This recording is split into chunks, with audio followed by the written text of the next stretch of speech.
What happened to Michael Nesmith? Tribute to Michael Nesmith of the Monkees.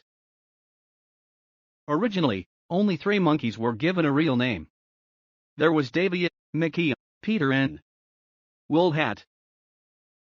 That's what producers of the Monkees first dubbed Michael Nesmith, and actually did use the nickname on air, intending to call the character that throughout the series' run.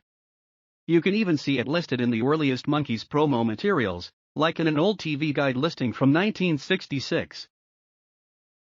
The Greenwald Hat Nesmith War had an interesting origin story.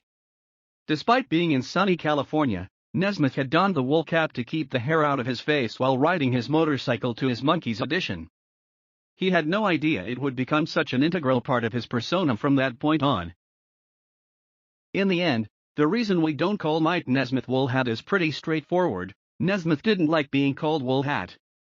So, the producers dropped it, letting him be known by his real name Mike. What became of that wool hat?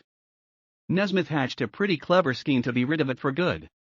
At a concert, the story goes that he tossed it out to a fan in the crowd.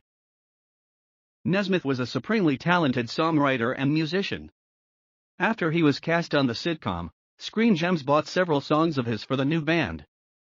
One of those tunes was Mary, Mary, sampled by Run DMC decades later. His music career predated the Monkees. His songs were covered by the likes of Linda Ronstadt, Frankie Laine, and the Paul Butterfield Blues Band.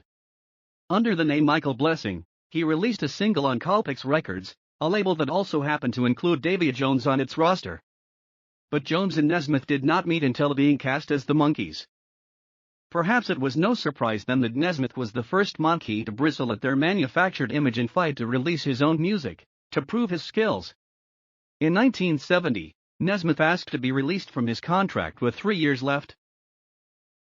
Born and raised in Texas, Nesmith left high school to join the Air Force.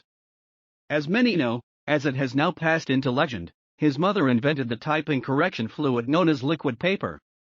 She built the Liquid Paper Corporation into a multi-million-dollar corporation and later sold it to Gillette. Nesmith did not take part in the Monkees' 20th anniversary reunion in 1986, though he did rejoin his old pals as Santa Claus for a Monkees Christmas melody scene on MTV later that year. His détente with Thaw, and in 1995, all 4 original Monkees recorded their first album together since 1968's Head. In recent years, following the death of Peter Tork, Nesmith joined Mickey Dolenz for the Monkees' present, The Mike and Mickey Show, their first tour as a duo. The singer-guitarist died on December 10 of natural causes, according to The Hollywood Reporter. He was 78.